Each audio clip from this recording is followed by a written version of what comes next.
Aquí no nos importa el género, época o autor de un texto, siempre y cuando se convierta en una lectura asombrosa.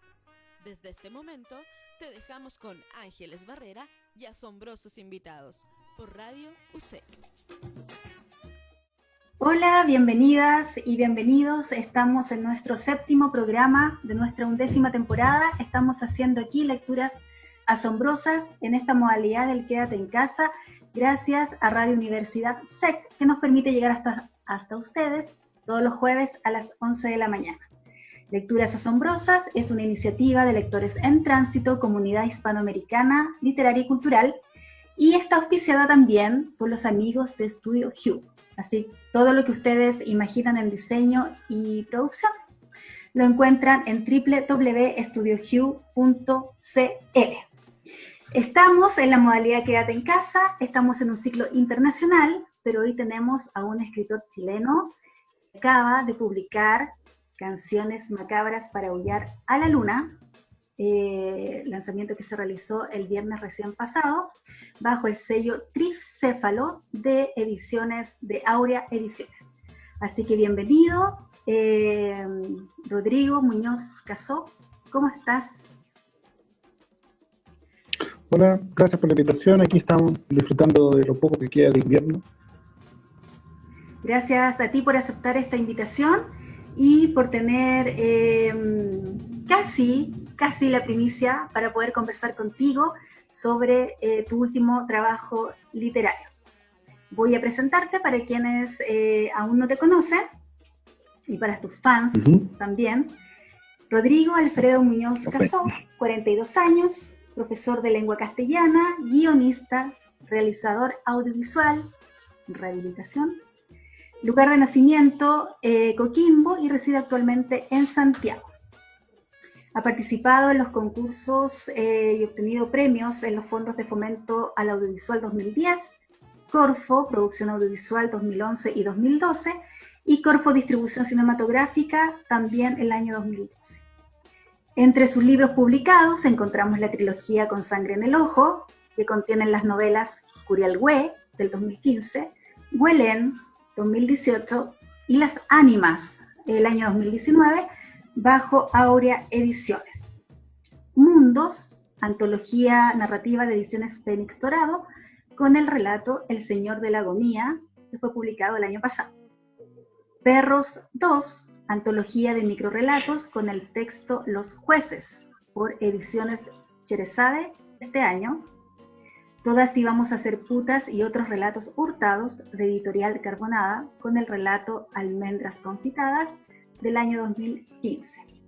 Y relatos breves para la hora del té, cuentos en PD Books 2017, que se encuentran en formato ebook. Y recientemente, ahora terminando agosto, ahí lo ven ustedes, Canciones Macabras para Aullar a la Luna. Miren esa portada maravillosa de la novela, que agradezco a Aurea Ediciones por enviarla, y ya tuve el privilegio de leerla y de releerla de acuerdo a las instrucciones especiales del narrador. Rodrigo, cuéntanos cómo fue el proceso de escritura de tu último trabajo y cómo lo defines tú. Bueno, fue un trabajo bastante inusual. Yo me acuerdo que alguna vez leí el prólogo de Cuentos Peregrinos de García Márquez, que decía que eran peregrinos porque viajaron mucho de la máquina de escribir a la gaveta de donde se guardaban los trabajos. Eso también tiene al menos 8 años desde que empecé a trabajar en esta historia. Partieron como guiones cinematográficos de terror para una productora independiente. Por asuntos de dinero se fueron retrasando, atrasando y posponiendo definitivamente. Y llegó el momento en que decidí convertirlas en historia. Primero era una sola historia, y que trabajé 2 versiones totalmente opuestas de la misma idea, y que a la larga quedaron como 2 historias independientes que tienen similitudes, pero que son perfectos opuestos del uno del otro. Las entrelacé, le agregué 4 relatos cortísimos de que generan algo de espanto o susto. Y salió este libro que yo no lo calificaría como novela o como cuento, sino como algo intermedio. Son varias historias entrelazadas en una gran historia. Y el estilo de tu escritura en esta novela, en este trabajo, en realidad. Yo siempre me he puesto la camiseta de la narrativa, por lo que reniego del uso de diálogos. No me gusta escribir diálogos. No es que no me guste, sino que creo que si uno va a escribir un libro, va a escribir narrativa, tiene que narrar. Cuando uno le entrega la responsabilidad de avanzar la historia a los diálogos, como que se pierde la noción principal. En mi Belén, por ejemplo, solo hay 2 o 3 páginas con diálogos en total, de más de 200. Todo el resto se narra. Así que me preocupé de que también tuviera la misma intención y le pasé la pelota, por así decirlo, al personaje del narrador. Y digo el personaje porque el personaje es quien se toma la historia. Es parte en un prólogo donde se hace merecedor de las luces, se roba el foco, y de ahí en adelante es él o ella, es un narrador o narradora, es un ser ficticio, se hace cargo de la historia y la cuenta en su forma de contar. Y es un narrador que interpela cada cierto tramo, interpela al lector, lo hace partícipe de... Quiero que sea un narrador que desafíe al lector, que esté metido en la historia y que esté además, que esté en los dos mundos, que esté en la historia y además en el mundo del lector. Un puente, más que y además tú tienes la gracia, yo he tenido la posibilidad de leer la trilogía y ahora Canciones Macabras, tienes la gracia de crear subtextos y pistas que hacen que el lector vaya más allá de la historia que estás narrando. ¿Cómo trabajas eso, Rodrigo? No, yo creo que es parte de toda buena literatura el no quedarse en la superficie. Siempre hay que buscar algo más. Como he dicho antes, uno escribe para 3 lectores posibles. El lector ignorante o neófito, que asumimos que es primera vez que toma un libro y este es el primer libro que toma, es un supuesto, por supuesto, que no sabe nada del universo, entonces hay que explicarle todo con detalle, así que lo lea y se entienda. El segundo, un lector un poco más curioso que ya tiene cierta currículum de lector, entonces lee más, o ver películas también sirve, un acervo cultural un poquito mayor. Entonces le vamos dejando pequeñas miguitas de pan para guiarlo a través de una meta historia, darle más sabor a lo que él ya lee. Y un tercer lector que ya es el que se llama en inglés el close reader, el que lee el detalle, y hay que dejarle unos huevitos de Pascua en medio, unos premios, para que se sienta satisfecho, porque si no se sienta satisfecho no vuelve. Tienes mal acostumbrado a tus lectores. Siempre están esperando esa... Hay que malcriarlo. Sí. Creo que es el deber de malcriar al lector. Sí. Canciones Macabras para aullar a la luna no solamente es un entrelace entre 2 historias que estaban pensadas para la cinematografía, sino que además te das el gusto de incluir relatos breves que hacen respirar al lector en la tensión de la narración principal, pero que además cumplen con el objetivo de asustar. Cuéntanos cómo ideaste esta forma de presentar las canciones macabras. Es algo que he hecho antes, en las otras novelas que he escrito, siempre las alineo, utilizaremos una metáfora culinaria, las alineo con otras historias. Tengo una línea general, que es la historia principal, pero a veces me gusta dar el tono, pero sin decirle qué es lo que tiene que pensar el lector. Entonces les cuento una breve historia que las puede llevar allá. O también a veces utilizo citas o epígrafes, también funciona. citar canciones, por ejemplo, la letra de una canción o un poema, tiene un tono propio que lo ayuda a hacer el recorrido de esta historia de otra forma. Para eso son en general los epígrafes, un epígrafe que cambia el tono general de todo el texto. Pero otras veces me gusta incorporar una historia unitaria, pequeña, única, dentro o extra, que bien se podría sacar y el desarrollo no es el mismo. O sea, el desarrollo sería el mismo. Pero que siento que aportan, que cambian el todo. Lo que está dentro de un libro es un solo texto. Sí, no, está bien, está muy bien planteado. Para quienes te han leído con anterioridad a Canciones Macabras, para quienes te van a leer por primera vez con esta tu última novela, uno puede deducir de que te agrada o te sientes cómodo escribiendo terror.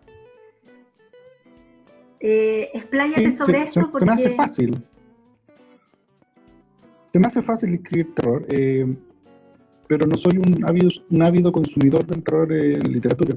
Yo sinceramente creo que no se puede asustar a la gente leyendo, no, al menos no de la misma forma que se asusta uno viendo una película de terror. Los estímulos de la lectura son de otra índole. En el cine tenemos la imagen y el sonido que son más estridentes, entonces provocan reacciones más espontáneas y viscerales. En cambio, cuando uno lee horror o terror, lo que tiene que provocar en el lector es llevarlo lentamente a medida que va leyendo hasta sentirse incómodo con la lectura y que le recuerde sus terrores. Yo no lo puedo decir al lector, asústate con esto, porque eso es lo que a mí me asusta. Por ejemplo, yo le tengo fobia a las polillas, pero a veces las personas no le tendrán miedo a las polillas, le tendrán miedo a las arañas, o a las serpientes, o a los ratones. Entonces, o lleno de esos temores mi libro, o le hablo de un temor más etéreo, más abstracto, en el cual traerlo y que el propio lector se asuste por sí mismo. Provocar sensaciones más globales que los lleven a un estado de incomodidad, que a la vez los lleva después, que es la idea del terror, a un estado de catarsis, de liberación de esos miedos.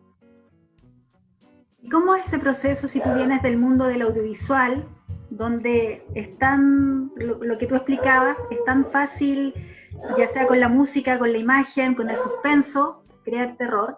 ¿Cómo logras zafar de esa línea y llevarlo a tu escritura?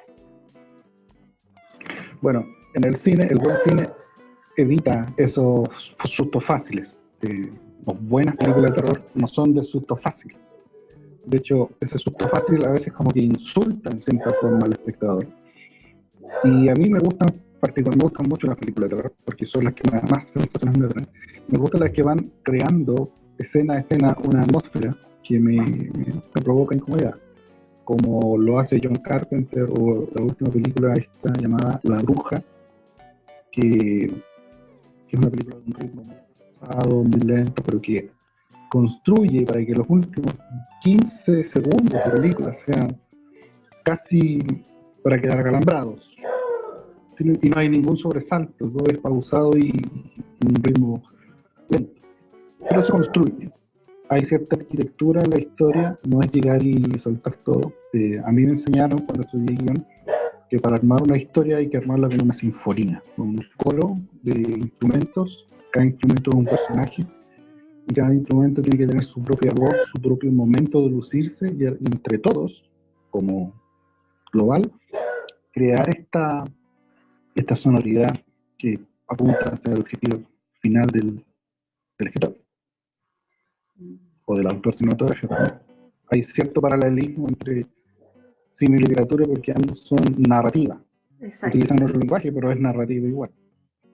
Sí, y hablando del lenguaje, tú además te das el gusto en estas Canciones Macabras de instalar una forma diferente de leer, de que el lector se enfrente de 2 o 3 maneras diferentes para leer estas historias.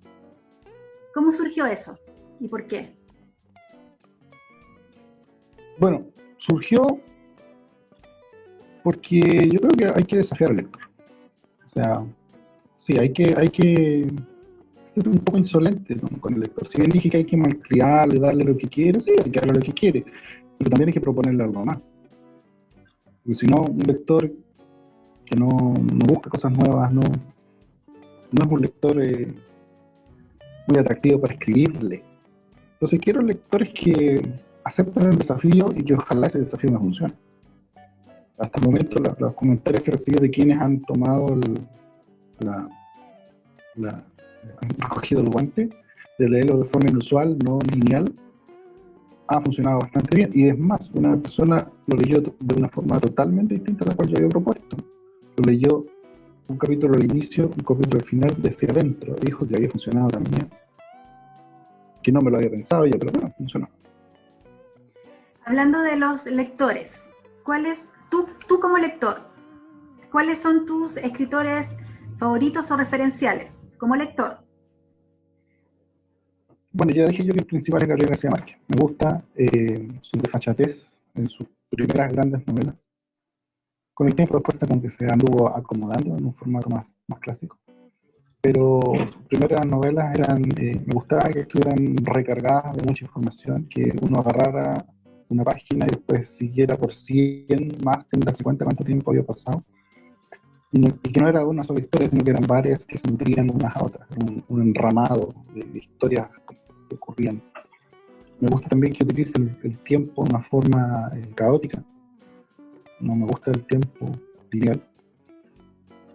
Con Sangre en el Ojo, esos 3 libros, tampoco el tiempo es lineal, ella es circular, según quiero decir. O sea, de hecho la trilogía se cierra, según yo, donde comenzó, parte y vuelve al final, y no es ningún spoiler, porque tampoco le tengo miedo a los spoilers, así como García Márquez, que parte diciendo que el coronel Aureliano Buendía lo van a fusilar. Entonces ya sabemos que el protagonista está condenado, por así decirlo. Cuando llegamos al momento sabemos que le pasa. De contar el final de la primera página en toda la historia, que también está contado al final de la primera página. No hay ningún secreto. Sin hacer Así spoiler. que no le tengo que spoiler. Yo creo que una buena lectura se compone no de saber el final, sino de hacer el recorrido. Así es. Que le cuento al final, aquí pasa de todo. Oye, siguiendo con el lineamiento de los lectores, ¿cómo es tu relación como escritor con tus lectores? O sea, ya nos adelantaste que hubo lectores que te dijeron que no siguieron las instrucciones y lo leyeron a la pinta. ¿Tienes contacto con los lectores? ¿Te escriben? ¿Eres tímido? Cuéntanos cómo es esa relación. ¿Escuchas lo que ellos te cuentan? Sí, no rehuyo al lector. Me han escrito pocas personas desconocidas, es decir, poco lector que agarró el libro del azar en una librería, lo subió a la casa, lo leyó. Muy pocos de eso. Pero cuando lo han hecho ha sido muy gratificante. Han sido personas muy distintas. La primera persona que me escribió así fue un muchacho de 15 años que había quedado muy contento con la primera novela, fue un gran logro.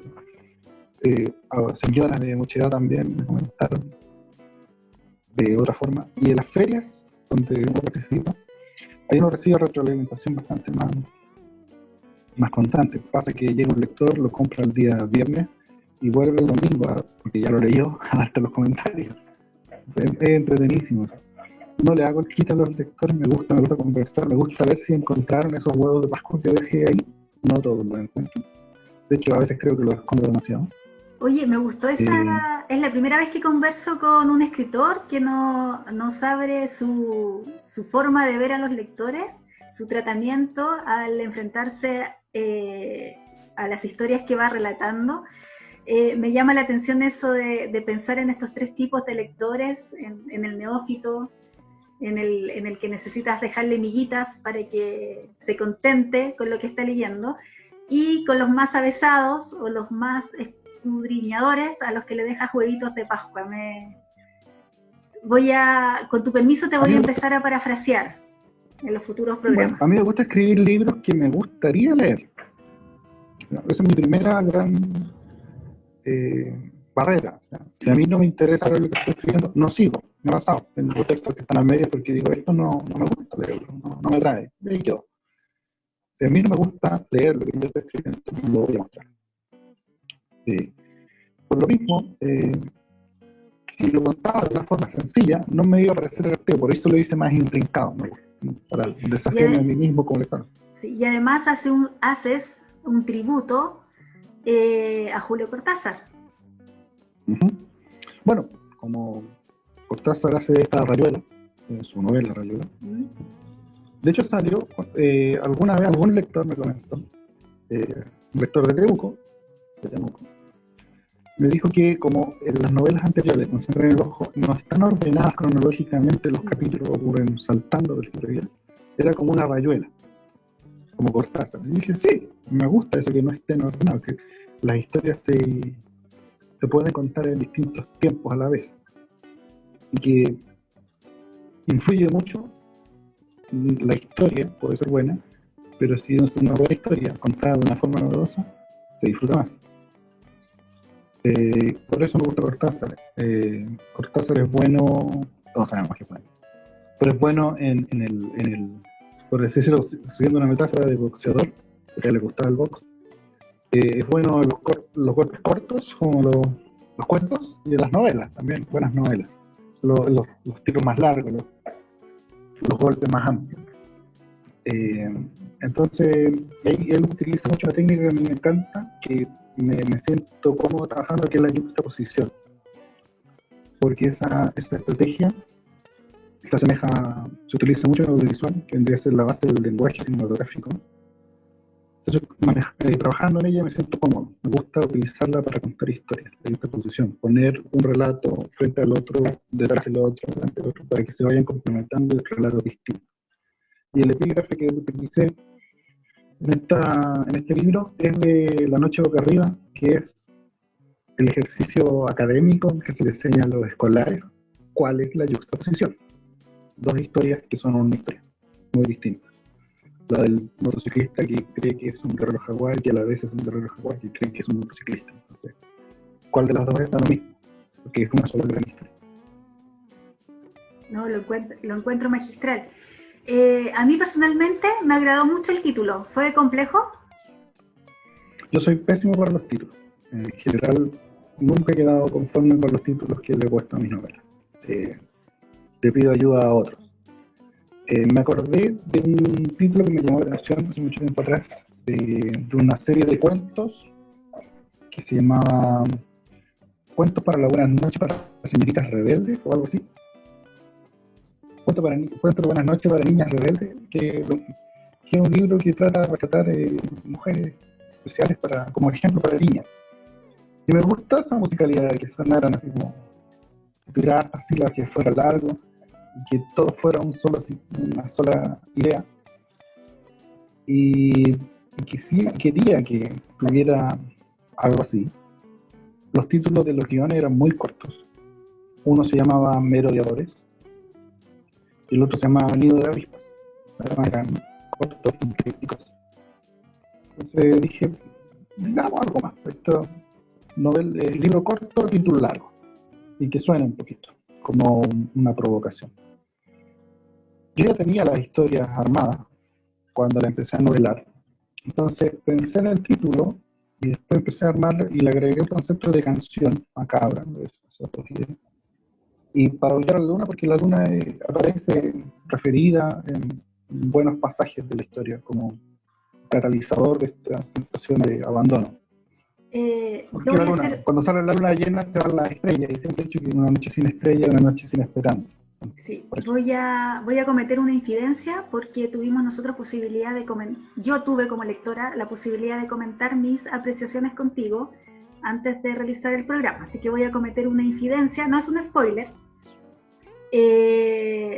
pero a mí lo que más me llama la atención y quizás no es algo que tú no sé si fue algo planeado o no, que en este caso, en mi caso como lectora, las protagonistas o supervivientes sean mujeres. Sí, eso lo conversamos durante el lanzamiento y no es nada casual. el gran subtexto que recorre esta historia, y es el gran horror que quiero que a todos les horrorice al leer, es la violencia de género. Es como el gran horror de nuestra sociedad actual. Hay más, lamentablemente, pero es al menos uno cual podemos ayudar a solucionar. Entonces, sí, hay protagonistas mujeres, hay arquetipos, más que personajes no alcanzan a desarrollarse tanto como para ser un personaje completo. Son arquetipos que transitan en un entorno de violencia de género. Y lo que yo pretendo decir es que la violencia de género básicamente provoca más violencia a la larga. La violencia, este horror de la violencia de género va a provocar más horrores a futuro. Entonces, esa es mi propuesta. Autoral, por así decirlo. Te felicito, Rodrigo, porque está muy bien logrado ese objetivo. Y Claro. también felicito a Aurea Ediciones por el ojo, por tener la oportunidad de publicarte, publicarte estas canciones macabras. Si bien son para entretener, ojalá que los lectores y las lectoras lleguen a esos huevitos de Pascua que pusiste tú ahí y lleguen también al subtexto. Quiero invitarte a que nos leas esta lectura asombrosa de hoy, que me imagino será algo de canciones macabras. Sí, voy a leer el relato que más me han comentado que les provoca más miedo. Como aclaración, son dos historias que se van entrelazando y además hay pequeños cuentos breves. Y todos esos cuentos breves están basados en hechos que yo sé que son reales. Así que eso lo hace más tenebroso, son de verdad. Permiso. Estamos aquí en Lecturas Asombrosas con el escritor chileno Rodrigo Muñoz Casó y un relato breve de su reciente libro Canciones Macabras para Aullar a la Luna. Ver la estufa. Esta era una mujer que vivía sola, con su hijo enfermo. Nadie los veía salir mucho. Vivían en un constante retiro. De vez en cuando la señora salía con una vieja bolsa de tela a hacer algunas compras. Algo simple, unas papas, zapallos y legumbres casi siempre. De vez en cuando llevaba un pedazo de carne. Cuando se acordaba, la verdad es que últimamente andaba muy olvidadiza. Arrastraba los pies cansados dentro de unos viejos y gastados zapatos que habían perdido su color varios años antes, con un viejo pañuelo escondido en la manga y sonándose siempre, y casi parecía que la mujer vivía en un constante resfriado. Ese frío día, al volver a casa tras casi unas horas de ausencia, el sonido de la puerta crujiendo para abrirse le indicaba a su hijo, que estaba postrado en cama de su nacimiento, que su madre había vuelto y siempre lanzaba algún quejido de infantil inocencia, con su garganta que nunca había pronunciado palabra alguna, un cuerpo adulto con la mente de un recién nacido. Una mañana, tras volver las compras y cerrar la puerta tras ella, sintió que algo raro sucedía. No había ningún sonido de júbilo de su hijo al abrir la puerta, y el aire se sentía cargado. No encontró otra forma de expresarlo. Parecía que pronto iba a sonar un trueno en medio de la habitación. Cerró la puerta con delicadeza y arrastró sus pies hasta la cocina. Dejó la bolsa con unas papas, zapallos y legumbres, como siempre, pero con la incertidumbre de que había algo más, algo. Llenó la olla con agua y con esfuerzo, sus manos tiritaban nerviosamente, la colocó sobre la cocina. Tomó los fósforos e intentó encender. La caja de fósforos cayó al suelo como si alguien le hubiese golpeado la mano. Incluso había sentido el dolor del brusco contacto con una mano fría. El susto. La anciana inhaló con fuerza y percibió el aroma metálico del gas que llenaba toda la vivienda. Hizo memoria y no pudo recordar si había visto la llama azulosa de la estufa cuando la colocó en la habitación de su hijo muy temprano por la mañana. Últimamente estaba muy olvidadiza.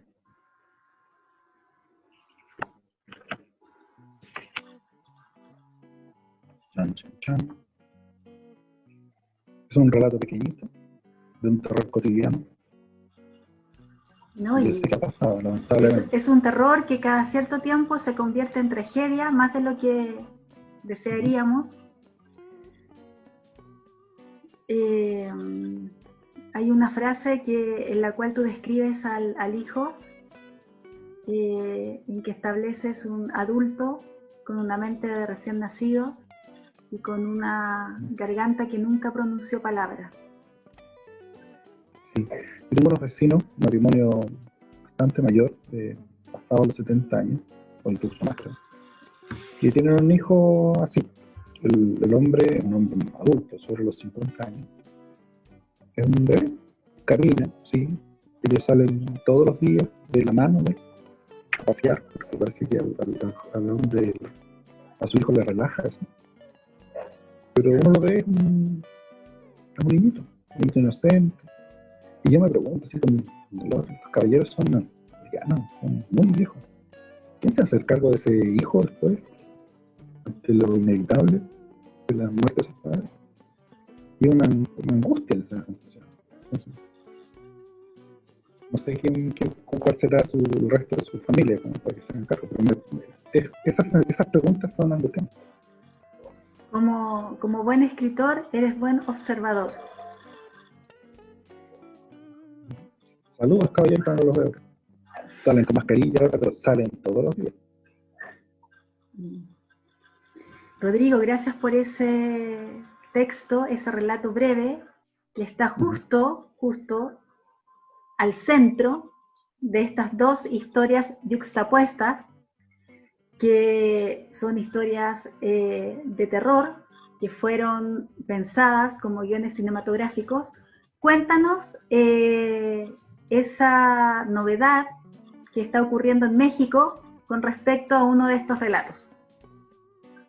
Bueno, uno de estos relatos, el que anteriormente llamé Nido de Avispas, pero no les dije cuál era, así que sorpresa cuando lean, está comenzando su adaptación cinematográfica. Se está trabajando. Me pidieron que ayudara con el guión. Ya tenemos una primera versión. Y pronto va a empezar a... Así que en México están las condiciones sanitarias a producirse. Ojalá sea luego. Y quizás la segunda historia de esta también se produzca por la misma productora, porque hay algo conversado. Va a ser fascinante entonces ver en la pantalla gigante. Se va a cerrar el ciclo. Sí. Se va a cerrar el ciclo porque partieron como películas, se convirtieron en una historia de libro y ahora van a volver a la película. Sí. Y en el proceso crecieron. Rodrigo, ¿actualmente en qué estás? O sea, estamos en la efervescencia de esta reciente publicación. Están además en Aurea Ediciones participando en la lluvia del libro, que dura hasta el domingo 6 de septiembre, en la cual pueden encontrar Canciones Macabras con un 20% de descuento, así que ahí por favor los invito. Voy a darme el lujo de recomendar Canciones Macabras para Aullar a la Luna, sobre todo invitándolos a encontrar ese subtexto que también trabaja Rodrigo en estas historias yuxtapuestas. Así que, pero cuéntanos qué planeas o en qué ya estás trabajando literariamente. Literariamente, bueno, tengo un manuscrito terminado de una novela absolutamente distinta a todo lo que he escrito antes. También hablo un poquito de los horrores, pero horrores más sociales. Es más personal. Yo creo que hasta el momento el texto más ambicioso, literariamente hablando, que he hecho, y el más complicado para mí porque es demasiado personal. Y uno toma distancia, que no es el protagonista, pero hay muchas sensaciones que están ahí. Aparte, durante la pandemia, mi madre encontró una carpeta vieja con escritos de mi adolescencia y encontré una novela de aventuras espaciales muy mala, muy mal escrita, porque tenía 13 años cuando lo hice. Pero la historia en bruto, así como el resumen del historia, me pareció entretenido, así que lo estoy trabajando, ya voy por ahí por un tercio de una novela de aventura. Yo no le regulo el género porque a mí me gusta leer para entretenerme. Creo que es la primera gran razón por la cual uno debiese leer. Leer para entretenerse, porque quiere. Y mientras tanto uno aprenda, piensa, reflexione, con la lectura mejor aún. Pero ese es el sentido principal. Así que eso, tengo escrito una novela realista, por así decirlo, una de aventuras espaciales, y he escrito muchos relatos cortos, cuentos, unitarios, que quizás aparezcan por ahí en algunas antologías, ojalá. Si logro encauzarlas todo dentro de uno, las pongo en una colección. Y tengo una idea de relatos, que ya tengo pauteado más o menos que utilizo para tratar. Es como Crónicas Marcianas, pero no tiene nada que ver con ciencia ficción, en el sentido de que son varias historias unitarias, varios cuentos, independientes lo uno del otro, no repiten ni los personajes, nada, pero que hablan de un tema en general, ¿no? No hay fantasía ahí, es como realismo, pero hay una idea de fondo que no quiero adelantar. Toda una idea. Eres muy prolífico. Es que hay que aprovechar el encierro, si no he salido a ningún lado. Espera, hablando del encierro, cuéntanos cómo asumes, porque una cosa es tu proceso de escritura, mi pregunta va a cómo te asumes tú, cuál es tu postura, cuáles son tus ritos al momento de escribir. Aquí en Lecturas Asombrosas hemos conocido los ritos más insólitos de escritores tanto chilenos como extranjeros al momento de sentarse a escribir una historia. Cuéntanos cómo Rodrigo Muñoz Casó se sienta, qué ritos tiene, necesita silencio, por ejemplo. Yo tengo que partir con música. Parto con música de fondo.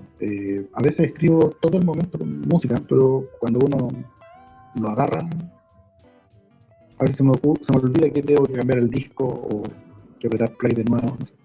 Pero sí, debo partir con música. Pero una música específica, un grupo, la misma música siempre. No es la misma música, voy probando. Las plataformas digitales de música ahora tienen esa opción de al azar, entonces a veces dejo que me propongan. Se basan en lo que uno escucha. ¿Escribes de madrugada? ¿Escribes durante el día? No escribo de noche. No, yo necesito luz para escribir. Nunca escribo de noche. En la noche yo descanso. Hasta temprano. A veces me he pillado a las 7:30 de la mañana escribiendo, ¿no? No, es que es como súper extraño porque uno pensaría que como escribes de terror y de cosas que dan como susto, uno tiende a imaginar que estás como en ese ambiente de la noche, que el ruido, que la bisagra, pero si dices que yo en general que escribes a luz de día. Yo no sé si soy escritor de terror. Me han publicado más historias de terror, de misterio, que las otras. Por ahí en algunos blogs hay unos cuentos muy tiernos míos. El mismo que sale en la antología que se llama Almendras Confitadas, en una mención honrosa en un concurso literario. Es un cuento nostálgico de un niño que va al cine con su papá, en los años 80, en la época de los programas dobles. Y otro cuento que también me encanta mucho, que es del mismo grupo, es de un niño que se junta a jugar juegos de salón con sus amigos. Se ha dado que se ha publicado más lo de terror que escrito, que sí, porque, bueno, ahora es una editorial orientada hacia los géneros literarios más populares, así que solo se ha dado nomás. Si hubiese tenido otra recepción, quizás ahora estaría en novelas románticas, o no sé. Yo partí trabajando en cine de terror cuando trabajaba en audiovisual, casi al azar. No es que a mí me gusta el cine de terror, pero no es que lo haya buscado. Yo partí como camarógrafo de prensa y de repente me vi trabajando en la preproducción de largometrajes de terror y después en otro. Se dio, no es que lo busqué. Pero para mí el proceso de escritura es un proceso consciente y debe ser cómodo. No vivo en una casa grande, no tengo un estudio. y trabajo también. Entonces tengo que comparar todo eso, o sea, hacer malabar con eso. Y en el momento que escribí mis primeras novelas, además de trabajar, estudiaba, entonces quedaba poco tiempo. Pero no lo hacía de noche. Y tampoco estudiaba de noche. Que no me quedaba hasta las 3 de la mañana estudiando. Nunca lo he hecho. Prefiero madrugar, levantarme a las 6 de la mañana, que acostarme a las 3. Y eso es la cosa. Dentro de nuestros entrevistados, eres un escritor atípico. ¿Te acompaña el gato cuando escribes? Molestan. Siempre están ahí a la puerta. ¿Quieren entrar o quieren salir? ¿Quieren entrar? A veces estoy muy concentrado y empiezo a golpear a la mesa y como... Ya, abro la puerta para que entren o salgan. Unas que entran quieren salir y unas que salen quieren entrar. Pero bueno. Así. Cuando uno tiene gato es así. Estamos con... Mi familia no molesta. Los gatos sí. Mi familia no me molesta cuando saben que estoy escribiendo. Saben que me ofrezco. Entonces, no molesta. A no ser que sea algo urgente, entonces si me llaman es porque de verdad necesitan algo importante. Estamos con Rodrigo Muñoz Casó, autor de Canciones Macabras para Aullar a la Luna, del sello Tricéfalo de Áurea Ediciones. Así que estamos aquí en Lecturas Asombrosas, en esta conversación en que hemos podido descubrir un poco más el proceso de escritura de Rodrigo y su visión tan particular que tiene respecto a los lectores y su forma de enfrentarse a los relatos con los que nos sorprende. Así que, Rodrigo, palabras para el cierre de nuestro 7º programa de nuestra 11ª temporada. No, lo importante es que cuando uno lee, la persona lee, abre un nuevo mundo. A mí me gusta la frase que se la leía a Julio Verne, que la repito siempre, si es que puedo citarla o meterla dentro de una historia, lo hago, que es que leer es viajar por el mundo en el lomo de un libro. ¿Y qué mejor forma y más segura de viajar ahora, que tenemos que estar encerrados, que con un buen libro en la mano? O incluso con un mal libro en la mano. Uno puede aprender muchas lecciones de los buenos libros y los malos libros. Son mejores los buenos libros porque así uno se queda más fácil dentro. Pero leer es una gran actividad, como dice Hugo Riquelme, otro autor de Áurea, leer es resistir y necesitamos resistir. Así que leamos, resistamos, aguantemos y todos felices. Y démonos tiempo para conocer a los autores chilenos que están marcando la pauta en lo que se está escribiendo en los diversos géneros, los escritores que viven en Santiago y también escritoras y escritores a lo largo de nuestro país. Es un buen tiempo para reencontrarse con las letras nacionales, ir viendo quiénes están marcando la pauta, así que también los dejo con esa invitación. ¿Vas a decir algo más o ya cierro el programa? No, yo quedé conforme. Se me secó la boca de tanto hablar. Yo en general soy tímido, hablo muy poco. Así que es raro porque soy profesor, entonces tengo que trabajar delante de gente y hablando. Pero en general me cuesta hablar. Bueno, para mí ha sido muy grato conversar contigo. Es tu segunda participación en nuestro programa. Estoy fascinada con Canciones Macabras para Aullar a la Luna. Así que totalmente recomendada. Gracias por estar hoy aquí. Como siempre, les recuerdo que soy Ángeles Ferreira, directora de Lectores en Tránsito, de esta comunidad hispanoamericana que nos vemos virtualmente a través de las redes sociales, donde podemos conocer, compartir y entrelazar nuestros gustos en literatura y en cultura. Y la invitación que siempre les hago aquí en Lecturas Asombrosas es que lean lo que quieran, habiten los textos, quédense pegados con una frase, con un verso. Canciones Macabras tiene unas afirmaciones maravillosas que me di el lujo de anotar, de subrayar en el libro, así que los invito a ese ejercicio también. Y gracias a Radio Universidad SEC, que nos permite llegar hasta ustedes todos los días, todos los jueves. Ya pronto vamos a cumplir 3 años en esta aventura que se llama Lecturas Asombrosas. Y los espero el próximo jueves. Así que muchas gracias, Rodrigo, y nos vemos. Si fuiste capaz de sumergirte en lo más profundo de esta ojeada literaria, ya eres parte de nuestra comunidad. Sintonízanos la próxima semana para otra lectura asombrosa, con la conducción de Ángeles Barrera, solo por Radio USEC.